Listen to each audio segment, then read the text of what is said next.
হ্যাঁ, আসসালামু আলাইকুম ভাই। হ্যাঁ, ওয়ালাইকুম ভাই। তা নির্বাচন তো হইলো, তো আপনি ভোট কাকে দিছেন?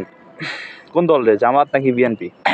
সবাই তো আপনার বাংলাদেশের নাগরিক, আর সবাই যারা বা নেত্রী হিসেবে আপনার উঠছে নির্বাচনে, সবাই তো হকদার, সবাই তো চাই। এখন আমি বর্তমান নির্বাচনে দেখা যাচ্ছে এই মানে বর্তমানে যে আপনার মানে ভোট পাইছে, ভোট যে পাইছে আমি তাকেই দিছি। এখন আবার অনেক যাই হোক শোনেন, তারপরে আমার সাথে তো বুঝছি। এখন আপনি যে তারে ভোট দিছেন তার প্রমাণ কি?